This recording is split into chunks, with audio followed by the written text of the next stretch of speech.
Welcome to this web lecture about the use of menus.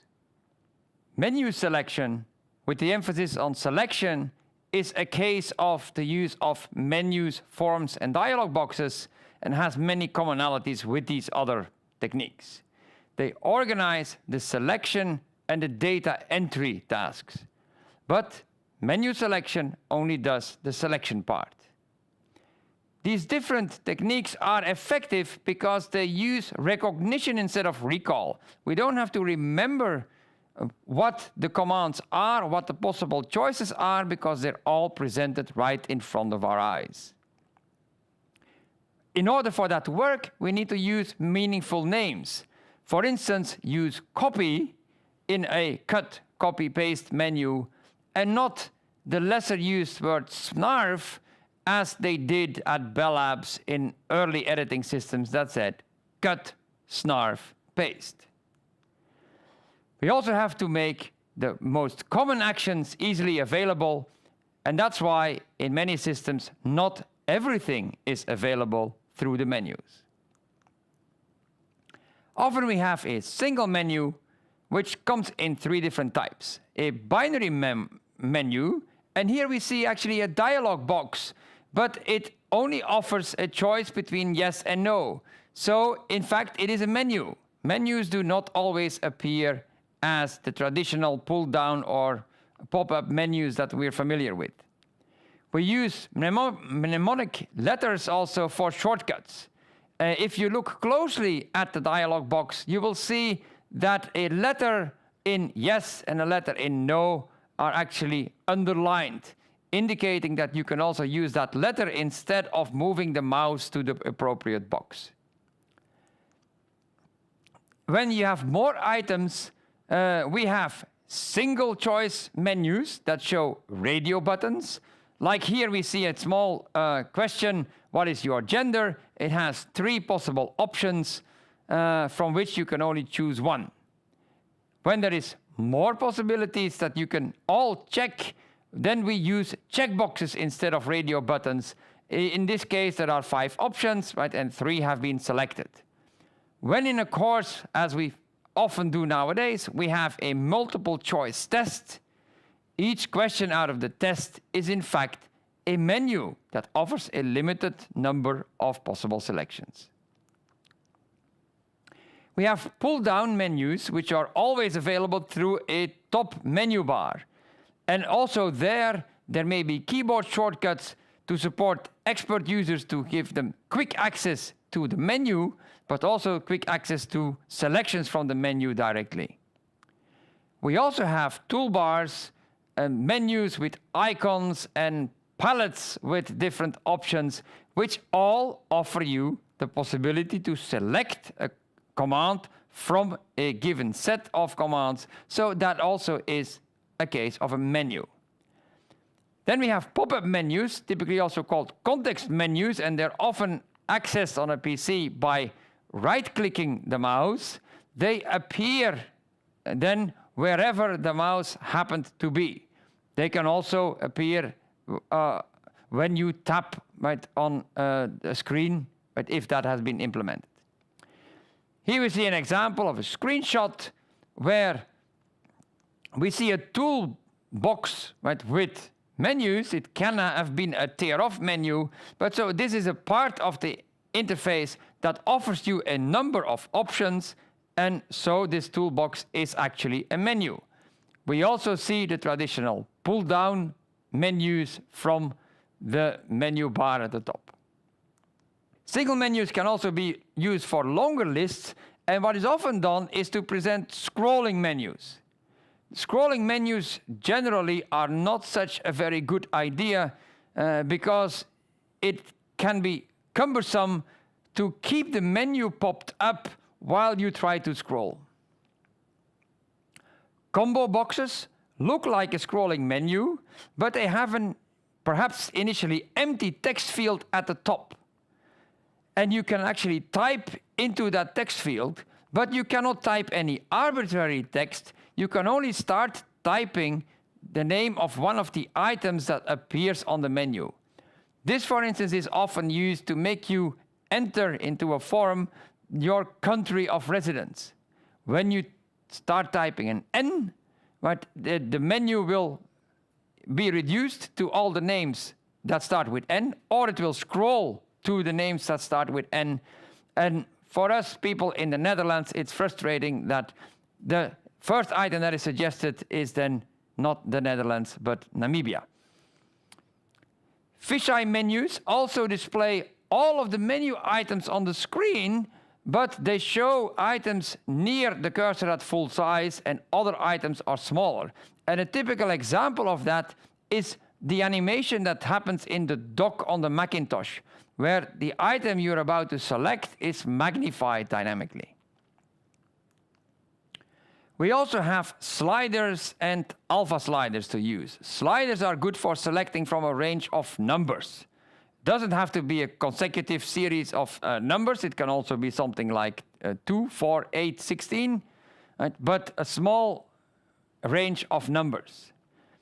And for words, we can use an alpha slider, where there is one slider that lets us select the first letter of the word, and then there is a second slider that lets us essentially scroll through a possible long list of names, all starting with the letter that was selected on the first slide.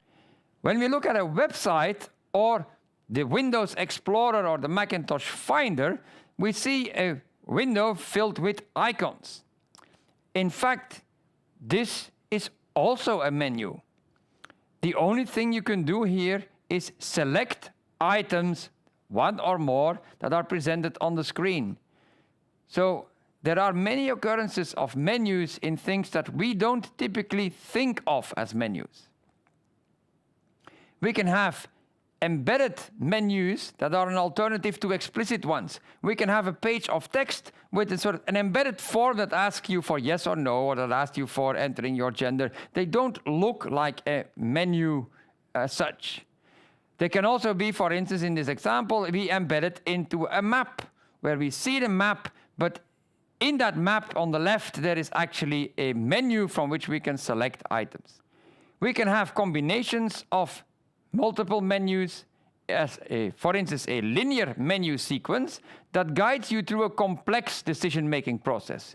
So it first asks you to make a choice that selects a second menu that will pop up, and there you make another choice, and then a third menu will pop up, so that you don't have to scroll through a really long list of options, but make the selection one step at a time. This is effective especially for novice users performing simple tasks where a few decision steps, and so we have this hierarchical set of menus presented. There can also be simultaneous menus when multiple choices that are possible are all presented on the same screen. We can, for instance, have a form that asks us to enter our address, or city of residence, maybe our gender, maybe the year of birth, each of them through a menu. The form may also have free text fields, like for a name. And we are free to enter elements into this form in any order. The different choices we have to make are all presented simultaneously, and we're not forced to use a specific order. Tree-structured menus use categories of similar items that lead to a tree structure. For instance, in font selection, we have to select the font family, we have to select the font size, perhaps whether it's bold or italic. It allows us to retrieve items more naturally and faster, right, when the system uses terminology from the task domain. We also have expanding menus. So they are like a hierarchical menu that we are used in the pull-down menus, but the sub-menus open up inside the top menu. This is typical on websites, where you have a menu on the left, and when you select an item, the menu opens up, and the rest is shown inside. So the menu essentially stretches and shrinks, and that's where the name accordion menu comes from. We can also have menu maps for tree-structured menus. So instead of starting with one menu and selecting an item opens up a second menu, all the items from the top-level menus and the secondary menus are shown at the same time. Here we see a page that looks like websites such as startpagina.nl, where there are categories. The categories are in fact top-level menus. And for each category, there is a list of websites for that category. So every box that we see represents an element from the top-level menu plus the sub-menu that goes with it. And so we don't have to use a specific interaction step to go from top menu to the sub-menu. The sub-menus are all directly available. There are also some special types of menus that have been recently invented. So novel designs, for instance, a pie menu, where you see a circular menu, and when you select an item from the circular menu, another part of a circle appears that shows a sub-menu. Looks fancy, but essentially offers no extra functionality over the simple hierarchical menu. There are control menus, specific operations such as swiping to go one page forward or backwards.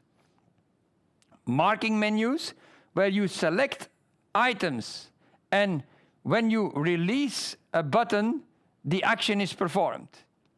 And there's an alternative and it's called flow menu, where you select one or more items and then when you move the mouse to a specific position on the screen, the command is executed on all these items.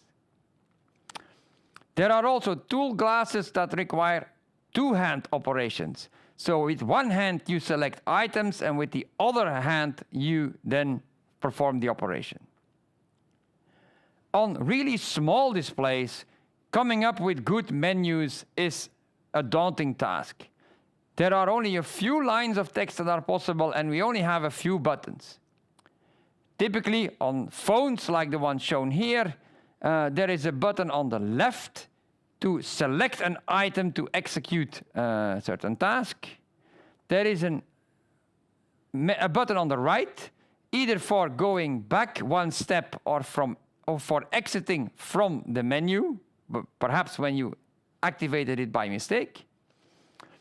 And there is actually a scroll bar and two buttons to scroll up and down. So if the menu is longer than the 4 items we can show, you can still scroll. So on small displays, there are lots of problems to display menus. This happens, for instance, on Game Boys or phones, right, with limited screen real estate. Learning how to use this is a problem. Right? I'm still struggling with such an old-fashioned phone, and I finally gave up and bought myself an Android phone, because using these really small phones with their buttons to activate the menus is hard to learn and to remember.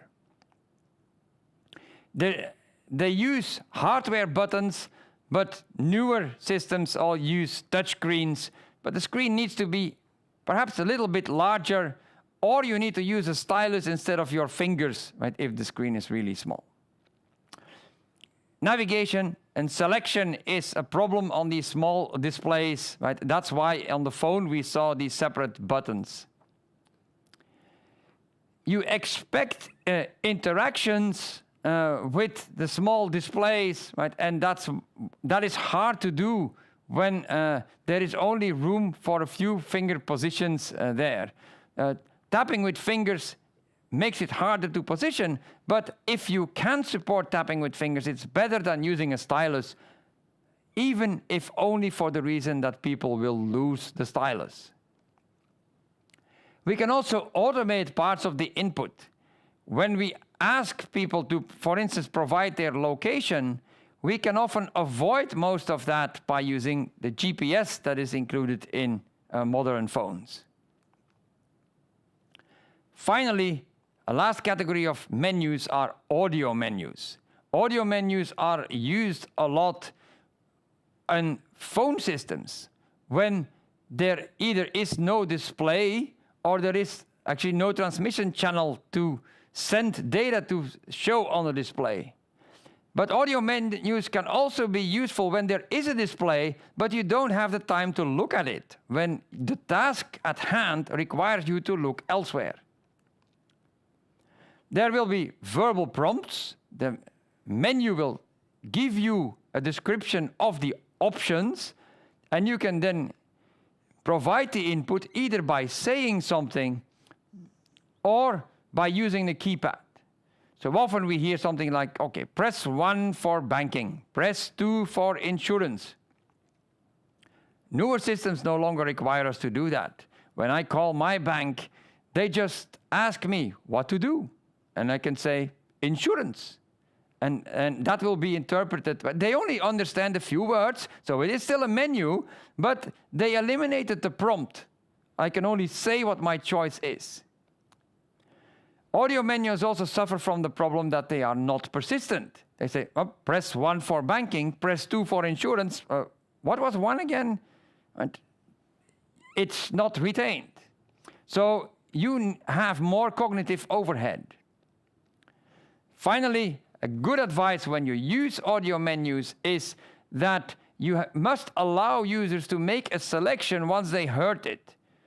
When the bank says, press 1 for banking, press 2 for insurance, and they go on, right? They may have 5 options. When I already press 2, then the rest of the menu prompts should be skipped and the menu selected right away. This is all about menus. Thank you for participating.